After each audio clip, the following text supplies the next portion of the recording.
to LOA Today. I'm Walt Thiessen.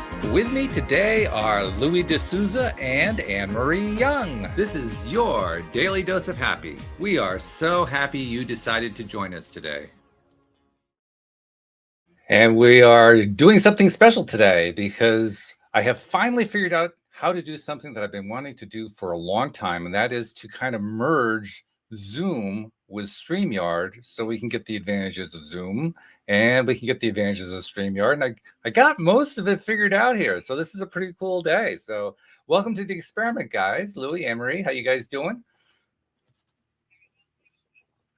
Good to hear. Good to hear. And we also have a special guest joining us today. As per usual lately, we're doing lots of special guests, and we probably will be for quite some time to come because we're booked about 2 months out, so we really don't have a lot of choice in the matter.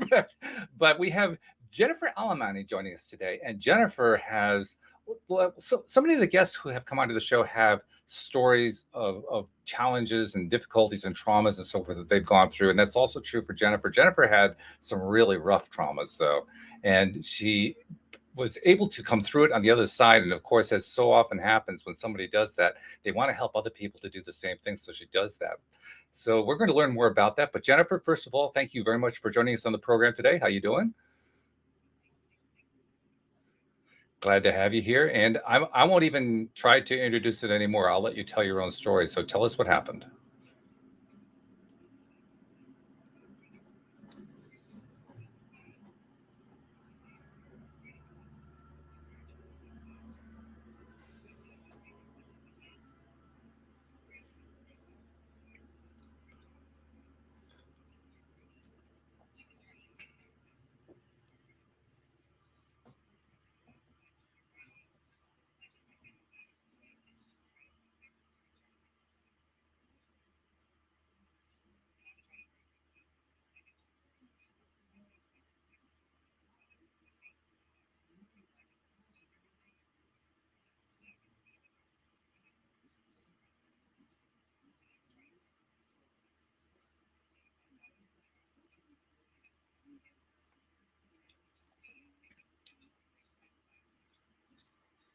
That's interesting. I mean, because among other things, you took journaling to the nth degree. Most people, when they journal, they're just kind of getting out whatever comes out and using it therapeutically and so forth. You were writing a book in the process. I mean, that's not your typical approach to journaling.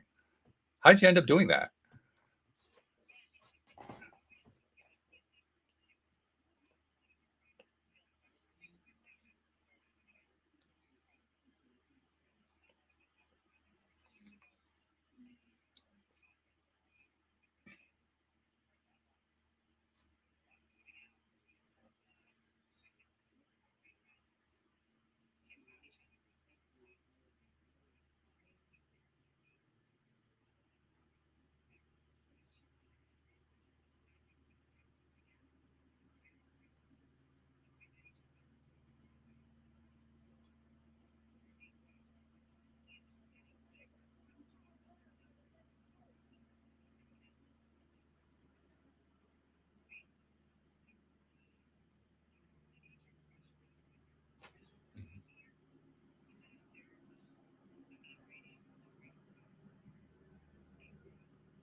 So, if you were to summarize what you feel are the biggest benefits that journaling has given to you, because different people are going to get, different responses, different experiences out of doing that kind of thing. If you were to pick the ones though that made, the biggest impact on you, what were the biggest benefits, the biggest gains that you got from the journaling?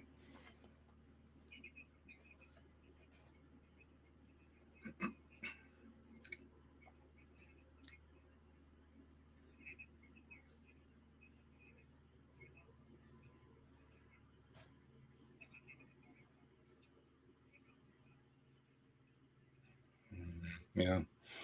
And that is actually one of the most popular. Popular is perhaps the wrong word. Common. Let's put it that way. It's the most common kind of response that I've ever heard from people who journaled, that it's cathartic, that it gets stuff out, and it helps with release of old junk and old tapes and so forth. So yeah, I totally get that part. And then you actually turned it into a vocation. Is that the best way to describe it? I mean, you changed your life activities around as a result of what you did. Talk about that part of it.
Wow.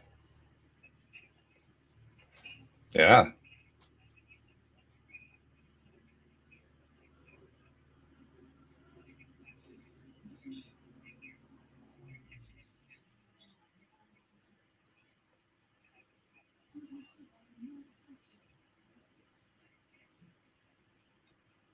And tell us a bit what you wrote about in the book. I mean, there are certainly some key messages. That's usually the case with anybody who writes a book that you're putting out there. But if you were to focus on the ones that you thought were the most important, what were you trying to tell people with your book?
It's very cool. And you've also managed to combine two of the what we call the highest vibrational things that you can focus on. You're appreciating love. You combine the two together.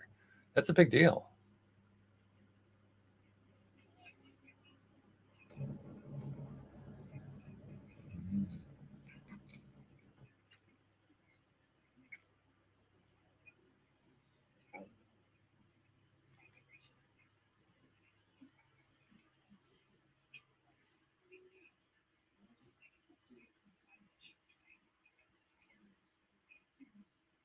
Yeah, it's true. And not just from a law of attraction perspective, also from a psychological perspective. I mean, you really can't experience love until you can experience it within yourself. So one comes before the other, really. I mean, you can to a certain extent. We all of us can to a certain extent, but the more that we've learned to love ourselves more, that's when we're able to really appreciate love in a way that we didn't really appreciate before. So I hear your message. Yeah, that's a good message. That's really good. Louis and Anne Marie are uncharacteristically quiet, perhaps because I've just been asking question after question, but I'll see if I can entice them into bringing something in. Anne Marie, I kind of see a look on your face. Got anything for Jennifer?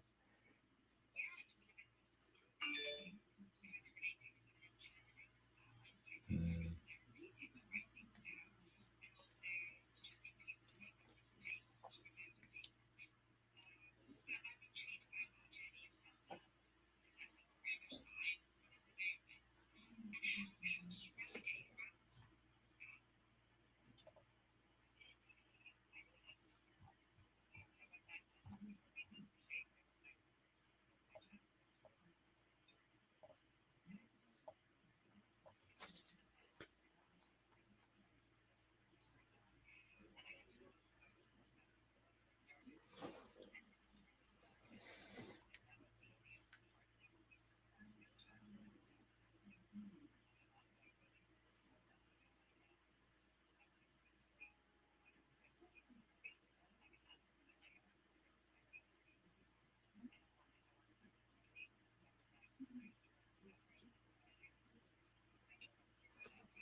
That's really great. Louis, got something for her? Okay. Well, that's unusual, but hey, we'll go with it. You have to understand, Jennifer. It's not uncommon here on the Monday. No, I do this show 5 days a week with different co-hosts. Monday, it's Louis and Anne Marie is my co-host, and normally all that has to happen is I give Louis one opening, and then I can go take a break for the next 25 minutes. So this is kind of unusual, and it usually starts with something happened while I was visiting the sauna the other day. That's the way the stories all start. So that's all right.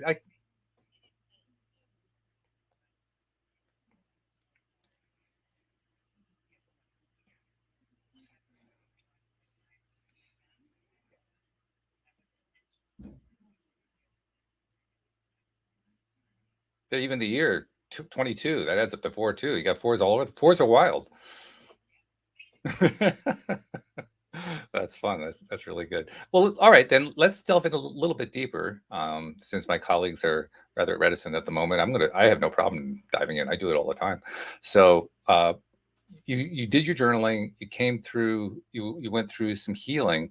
One of the things that you mentioned was how your mom's passing from years ago had, to your surprise, not been resolved. And one of the things that I think about when I hear that kind of thing is, well, first of all, I think it's fairly common. I think a lot of people have people who have passed in their lives who have just not let go of it. I remember what happened when my dad passed. My mom was absolutely convinced that she was over it within, I think, like a 3 to 6 month period. And my wife and I, well, first of all, my wife is a former psychotherapist, so she's going to spot stuff that nobody else sees.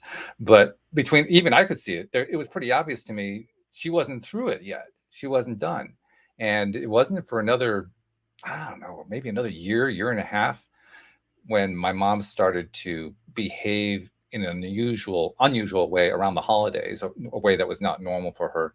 And we pointed it out to her. That's when she finally realized, okay, yeah, I guess I haven't really gotten over it yet. And I'm not sure that she ever really got over it. My mom and dad were about 10 and a half years apart. My dad was about 10 and a half years older. And my mom died about 10 and a half years after my dad did. So, I mean, it was like almost, perfect. Talk about weird synchronicity there. But by the time she had passed, I'm not so sure she had gotten past it. So I guess the reason I bring that up is I suspect there are a lot of people who just kind of live out their lives without having worked through all this stuff. Because, I mean, as you said, quite honestly, it's painful to work through this stuff, isn't it?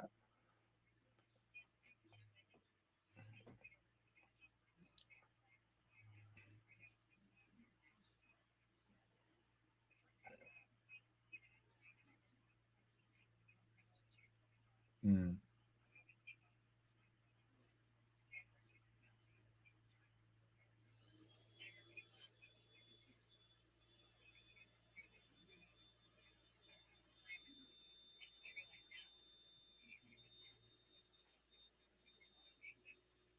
mm,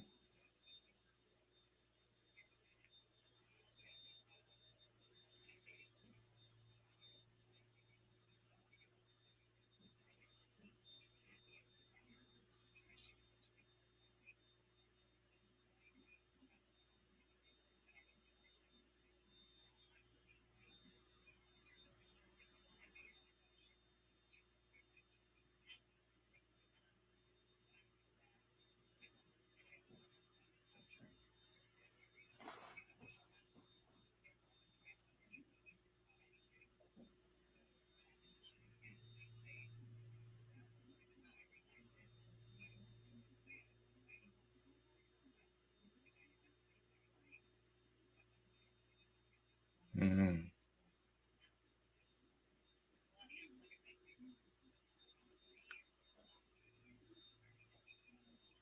mm,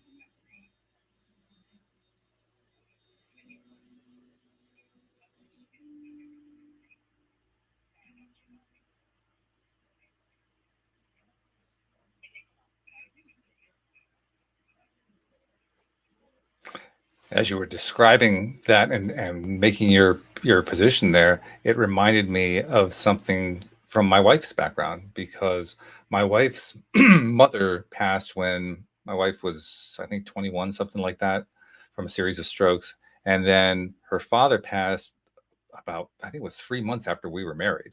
And we married late in life, but still, it was a relatively short period of time. In fact, that was one of the reasons we got married when we did, because we got the message from him, you better do it soon. I'm not sure how long I'm going to be here.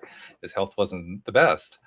And then each year after that, whenever either her mom's birthday or her father's birthday came along, she would experience this kind of thing you were talking about. The annual reminders that would make it more and more difficult for her. And a funny thing has happened since then. Now, we've been married 22 years now. And in the course of that time, I've noticed that, I don't know how else to say it, the sting has reduced over time to the point where there have been years in the last 4 or 5 years where her mom's passing, which was around Pearl Harbor Day, was she missed it. She didn't even know it was there. And she would say, "Oh, that's right. My mom passed last week. I forgot about that." Whereas when we first were together, when that time came, it was pretty heavy on her. So I think that kind of points to the old adage, time does heal all wounds. You just have to give time.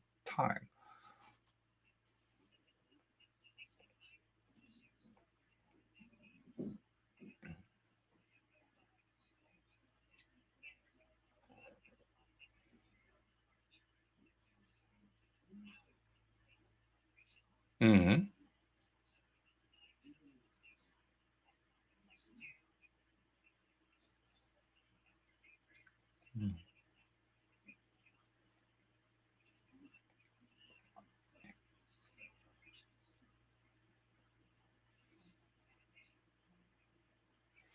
Something else that sometimes happens, and I'm curious to know whether it happened with you or has happened or maybe hasn't happened with you. And that is, as we move further away in time from a traumatic event, particularly a familial event, what can happen in some cases is that people, how do you describe it? They get to the point where they not only see the event differently and feel about it differently, but they feel like that they got something out of it that they didn't expect. Often it's in the form of personal growth for themselves. They became stronger people. They became more self-loving. They became more loving of others. And there's a variety of different things that can happen that way. It can be simply in the sense of renewed appreciation. Like you were talking about before, we have a tendency to take things for granted with people who are in our lives right now. And once they're gone, we notice it at the very least and often miss it severely. And that reminder is also on the flip side of that reminder is the appreciation side. And I think about it in terms of my own father. When my father passed in 2008, just before the financial crisis hit, and when he passed, now I've told this story many times here on the show. When he passed, I went through a kind of a reverse um, mourning process because I mourned him before he died. After he died, there was no mourning. I thought, well, wait a minute, that's not the way this is supposed to work, but that's the way it worked for me. So okay, that's the way it is. Um, and then the only thing that really happened afterward was, well, first I it just kind of hit you. Well, I won't be able to talk to him anymore. And I actually have told a story how a few months after that, I ended up having, in a half dream state, I had a meeting with him again, and we got to talk and have this really great long conversation and so forth. And it was wonderful. It just kind of helped fill that gap too. But nevertheless, I still can't have a daily conversation with him. And now all of a sudden, I have a greater appreciation for communication with anyone I care about. And I think it came out of that one event, my father's death. So that's what I mean by something unexpected that just kind of you didn't really think it was ever going to play out that way, but it actually provided fodder for X to happen. In this case, appreciation for talking with somebody.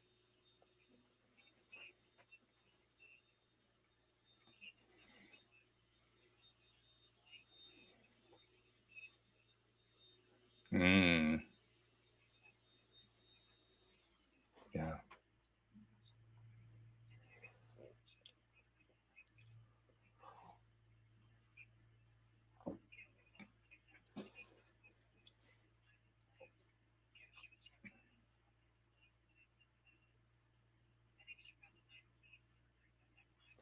Mm.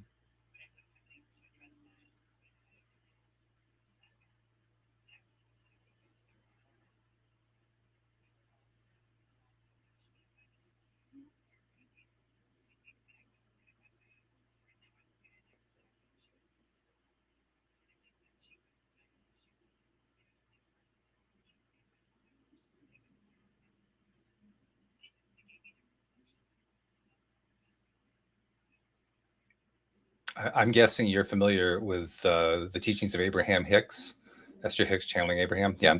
And one of the things that they've talked about is how we all decide when our lives are going to terminate. And that's what I thought of when you said you realize now it was she was ready.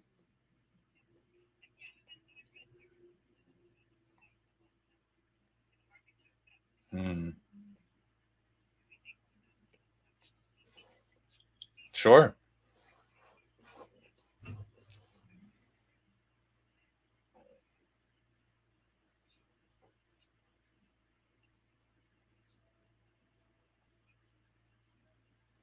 That's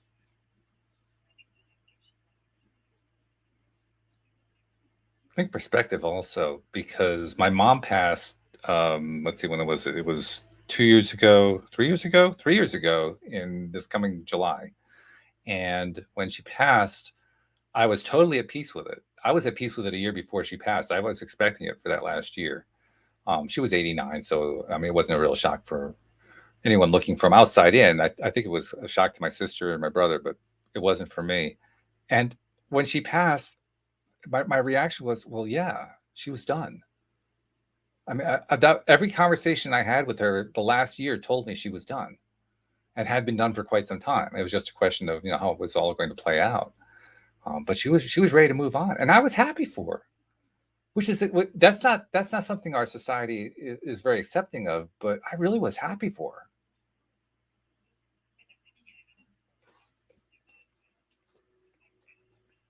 Yeah,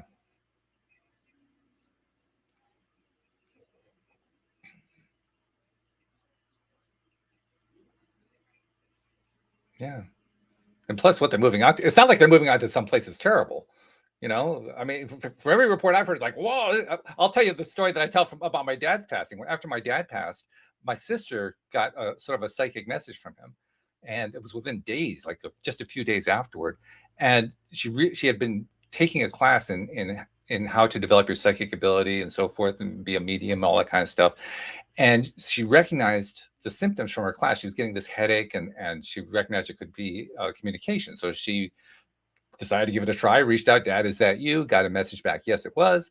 And then did what my sister would normally do, because my sister is my sister. The first question out of her mouth was, what's it like on the other side?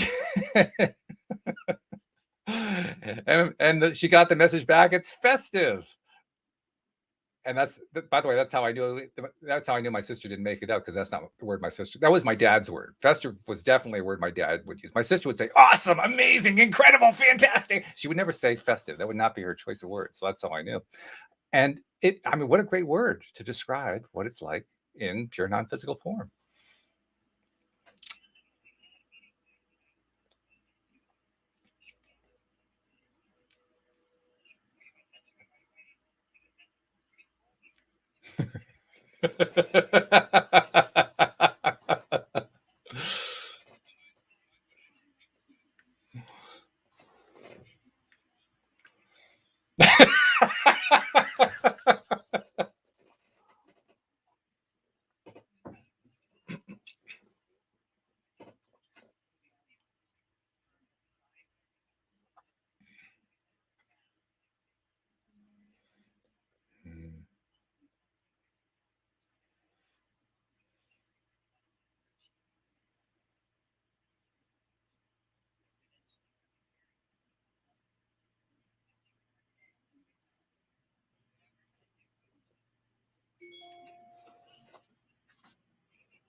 I can assure you have to get really woo to be too far woo-woo on this program, so you're safe. you have to be like 25th degree woo before it's like, oh no, I can't handle that. No, it's not an issue.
That is great.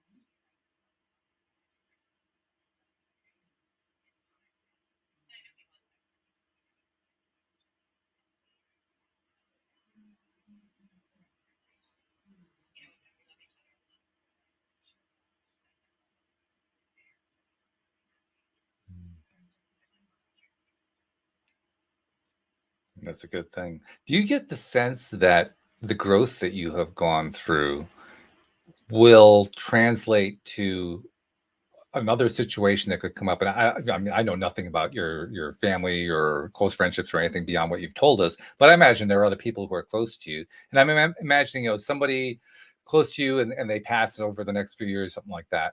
And my question is, do you feel like you'll be handling it differently? You'll be experiencing it differently. You'll feel differently because of what you've gone through already.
It's really great, in the sense that, I mean, perhaps not the ideal way to develop these skills, but what you've really done is you've learned how to tap into that, what Abraham calls the inner child, the inner being.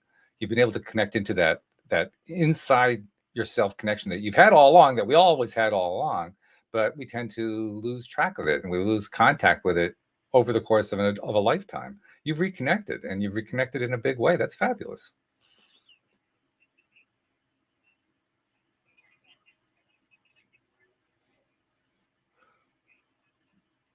Yeah, yeah.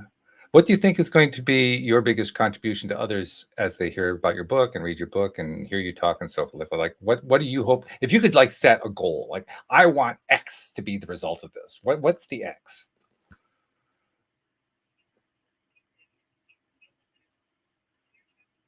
Mm.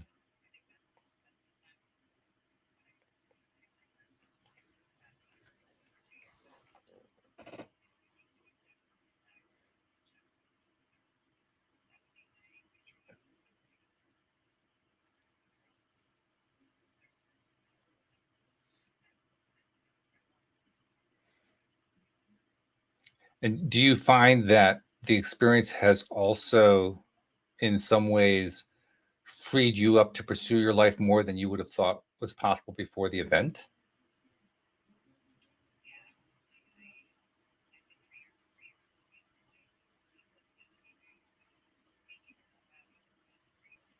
Mm.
Very good. I like that so much. Um, I'm kind of also curious to know more about what you plan to do. This is always a hard question to answer, and it's kind of hard to ask for the same reason. What you plan to do going forward in terms of continuing your growth. And I say it's a hard thing to do because most of us can't predict what's going to be the next thing that we're going to learn. So that's what makes it hard to do. But we can still kind of identify what we're doing, and what approach we're taking, and what, perhaps what goals we have and so forth. So, but and I imagine you've thought about this to some degree. So, I mean, where do you see yourself going with this now that you've had these breakthroughs and this growth, and you've gotten to the point where you are right now?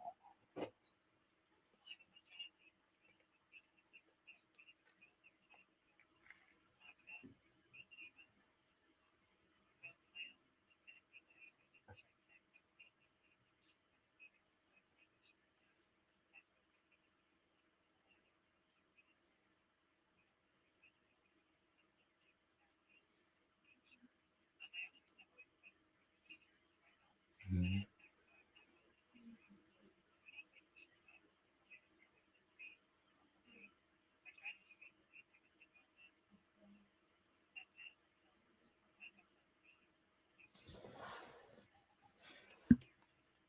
My gut keeps telling me to define some terms, but go ahead. Go ahead, Amory.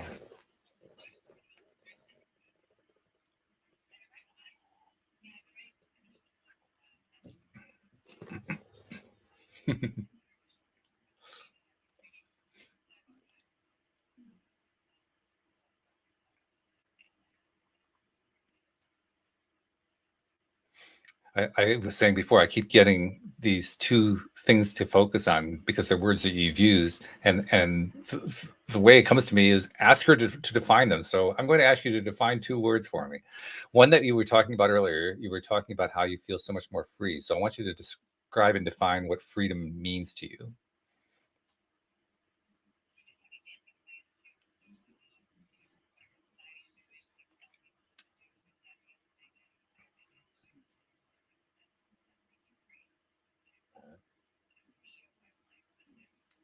Ooh, I like that. The CEO of my own life. Ooh, I like that. That's nice. Yeah. That's really good. And then the other term that I've been getting for you to define is love. What does love mean to you? And how is what love means to you now different from what it used to mean?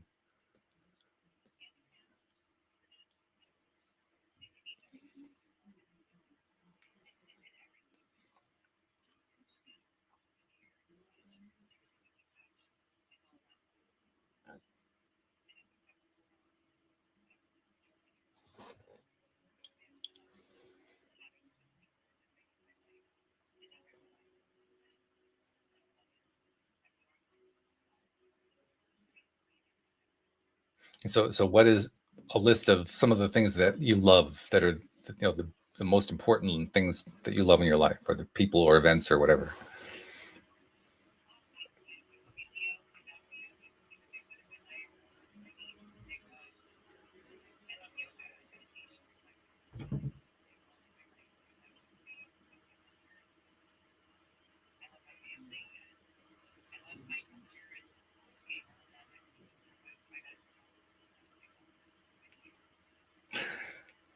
This is an interesting little conversation right here. This is really interesting because as you're saying these things, I'm getting like, okay, here's the next thing to ask her. Like, okay, slow down.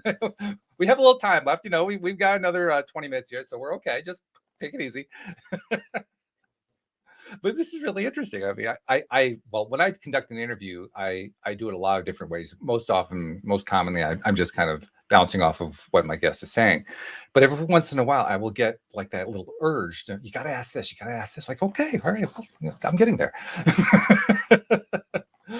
But the thing that I'm getting the urge to learn more about is what's important to you, what's big in your life. So you've identified the things that you love in your life and why you love them. Boy, okay. It's like I have beings in my face and come on, ask her already. Just dig into it. uh, like calm down, guys. I can't handle it at this speed.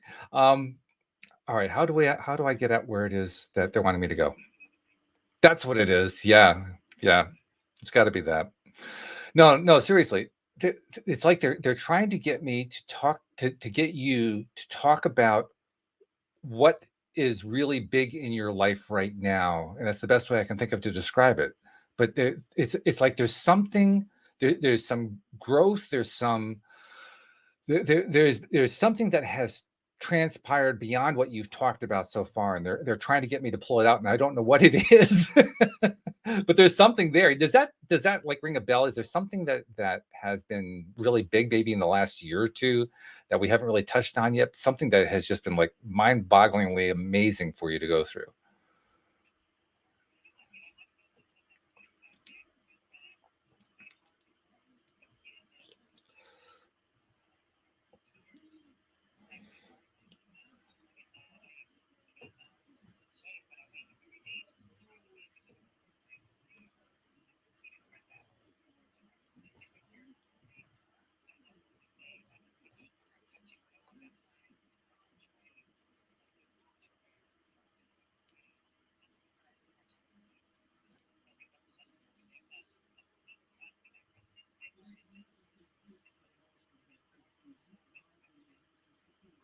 Yeah, yeah. I think that's along the lines of what is that whoever is giving me these messages is trying to do, that open heart feeling that they're that to them is like the biggest portion of your message. That's the most important part of all. The opening up of the heart, the opening and the feeling and the expression of all those feelings. And okay, and also the appreciation part that yeah, what I'm getting is talk more about what you have learned to appreciate and why that appreciation is playing such a big role in your life.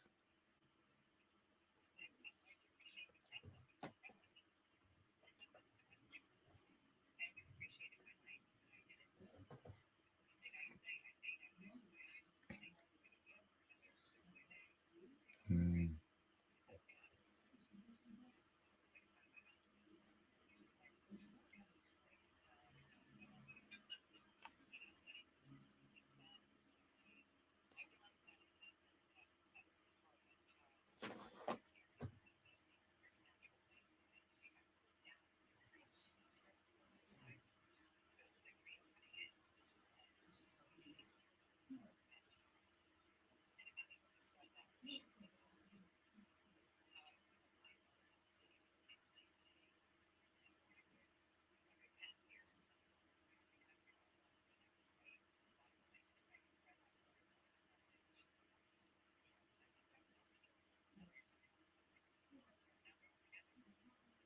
And, and I think that's exactly what happens.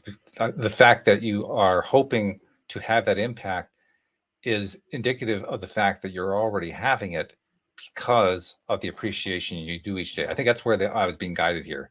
Like we're closing in on this idea that everything that each of us does, and you've been discovering it in spades in the last few years, everything that we can do to get ourselves into that appreciative, highest vibration, love space, we are also helping others just by being there. So I guess okay, that leads to a question then. Do you find that's been true in your experience, or is that something that you're still discovering? Is it true that you found that the more that you're in that high vibe space, the more that you're appreciative, the more that you're loving, you're actually beginning to see results in other people just from being there?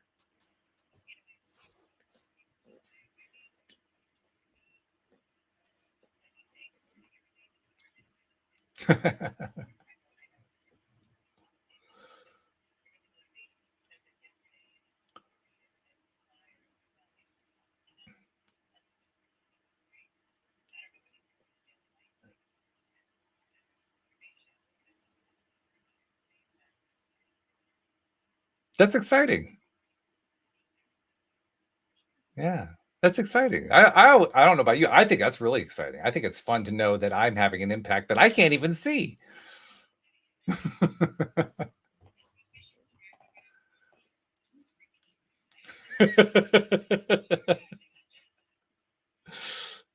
Oh, Jennifer's been by again.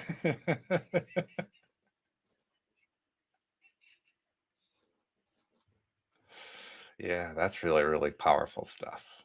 I think that's really well, that's largely one of the topics we try to talk about here a lot on the show, because we do have that connection, and that connection does enable us to provide support to others. And as Abraham Hicks has talked about many times, the more that we can be in that high vibe space, that's the space when we can do the most for other people, both through the energy that we kind of vicariously give out there, not vicariously, that's not the right word, accidentally, just kind of give out there just by being who we are, but also because we end up living a better life. It's like if you live a better life and it's a more satisfying life and it's more in the now life and like, wow, I can't get enough of this, then the next person's going to feel the same way because they're picking up the vibration off of you and they don't even necessarily know that they're experiencing that.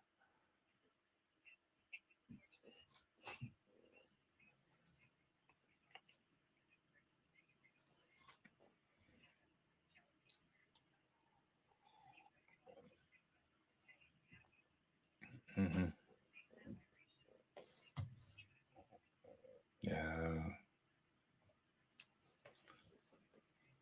Oh, I think it's true. I think it's very true. Okay, so you said you were working on 2 other books. First, can you give us any heads up? Like, what are we talking about? What are the books focusing on? Okay.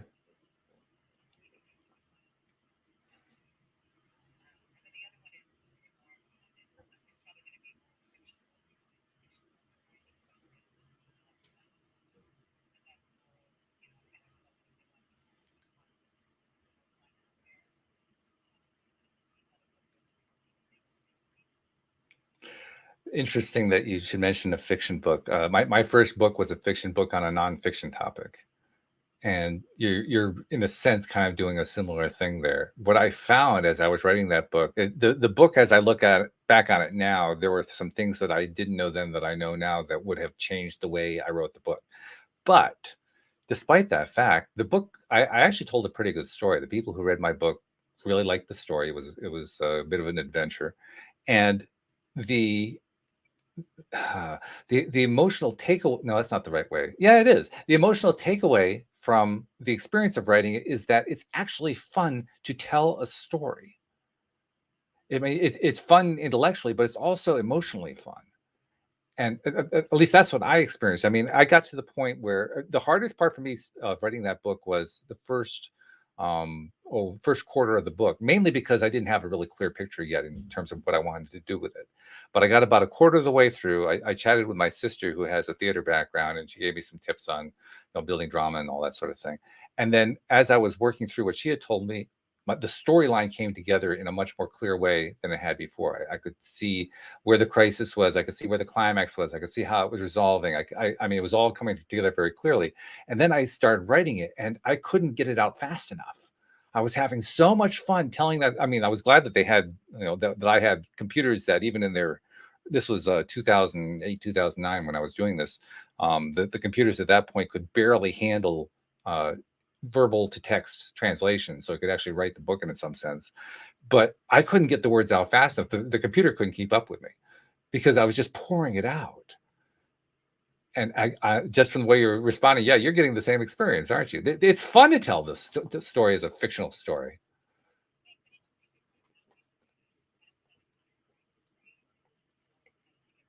Yeah,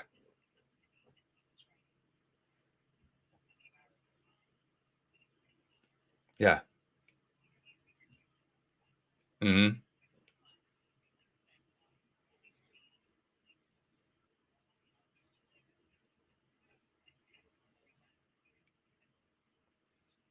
And it's fun to develop characters too, because when I say develop characters, that's I'm expressing it the way a literary critic would describe it. But what it really is fleshing the character out. What does this character like to do? What is his or her um, highest purpose in life, and what have they done that they didn't like so much, and where are they hoping to grow to, and if they could change jobs, what would their new job? I mean, the whole thing just starts to flesh out. It starts to become a three-dimensional person pretty quickly. And I think it's because at least my experience, what happened was the more that I focused on who my characters were and how they were interacting, the more I realized I had to answer questions. Well, who are my characters? And right now they're kind of two dimensional. It's like, Joe Blow and Jane Blaine, and they are, they're dancers, and that's about it. I don't have a whole lot more there. But as they started, running through the park and doing this other stuff, I mean, I'm making this up, but as they started doing things, all of a sudden I realized I had to fill in characteristics to help explain why they were running through the park or doing the other things that they were doing. And now all of a sudden I'm thinking I'm actually turning them into a real three-dimensional person.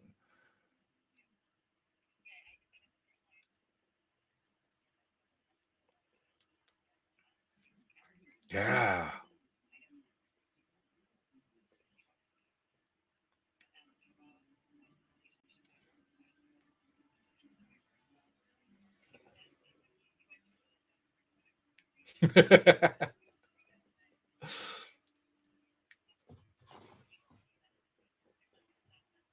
Mm.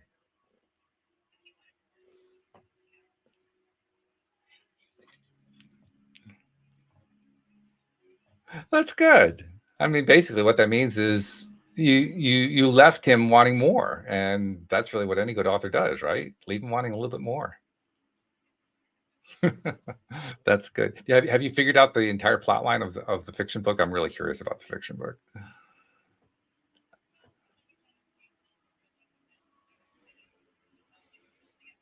Mm, yeah.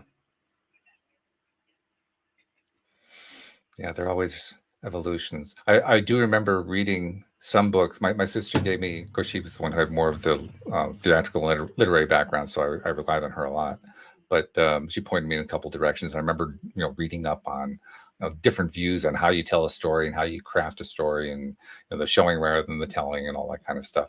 And yet, what I found was there's really not a single way that you tell a story. Like there's not you can try to do it formulaically, but the formula can actually get in the way.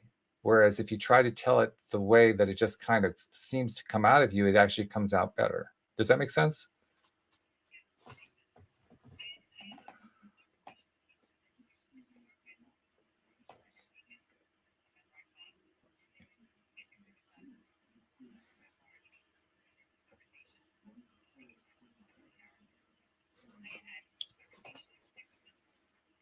Hmm.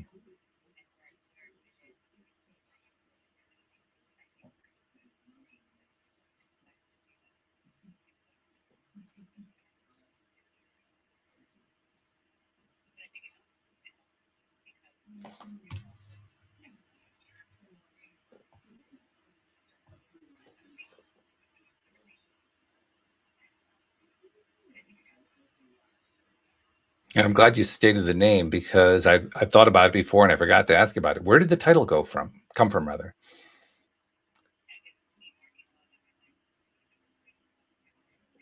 Mhm.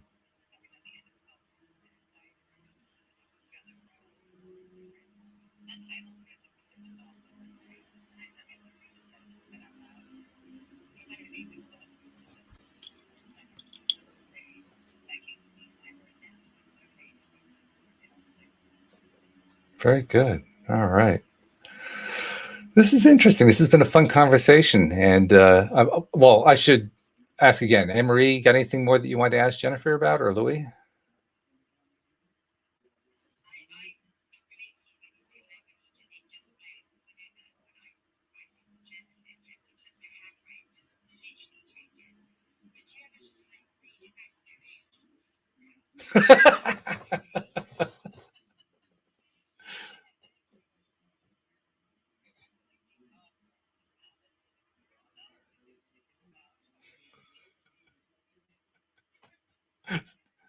It's a bit of a shock when that happened, actually.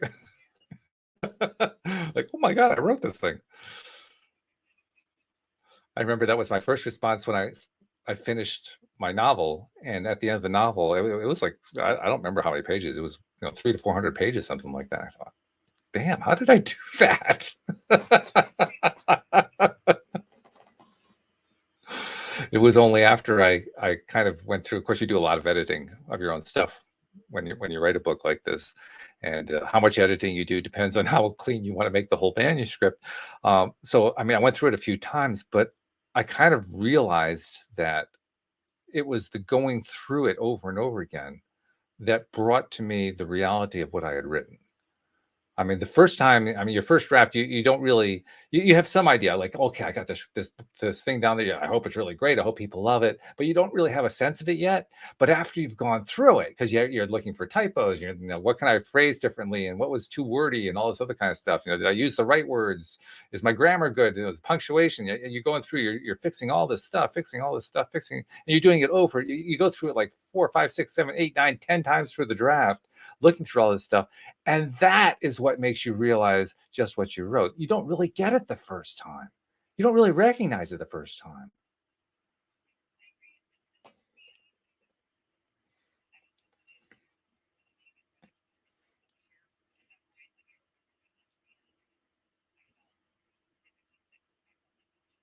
Really.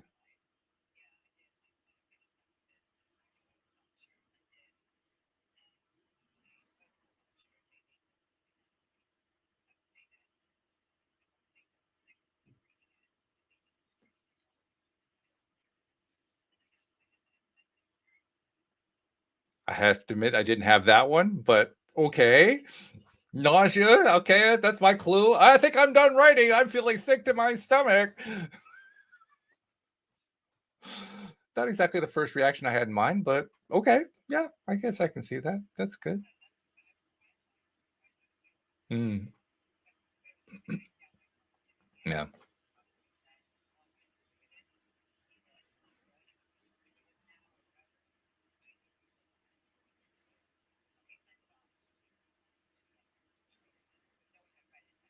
Mm, mm.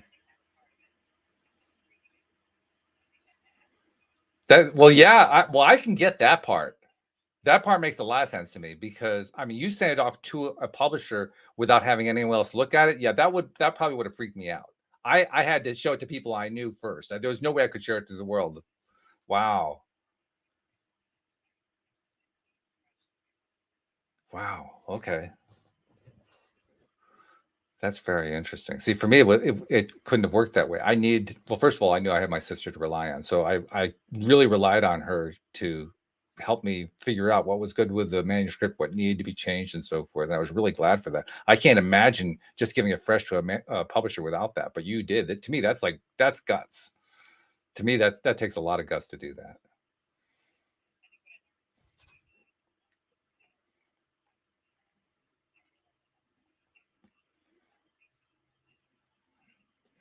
Wow.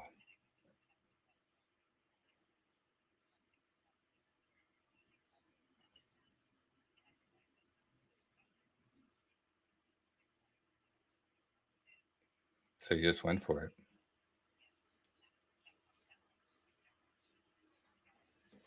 Good for you. Boy, that's very big. That's very, very big.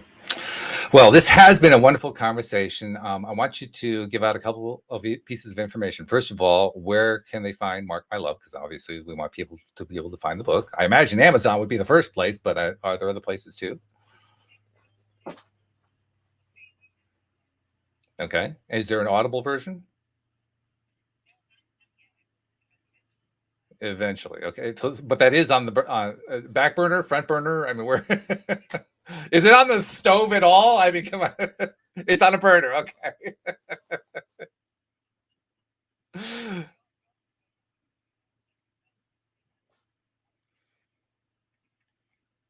Okay. Is there anything else at the website that people might want to check out?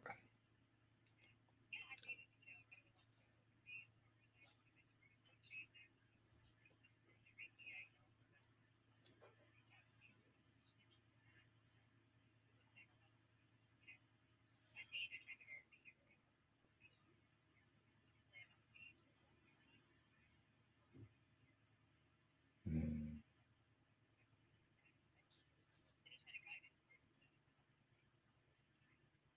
that's good. That's a very good thing.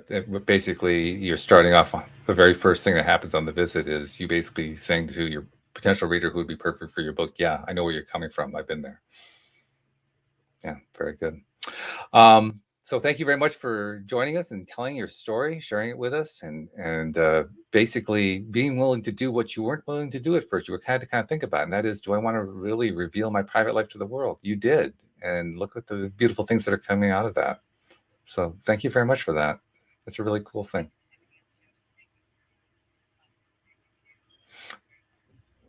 Glad to have you. We will be putting a link to your website, to the book in the show notes. So you'll be able to pick that up as well. People will be able to listen to that.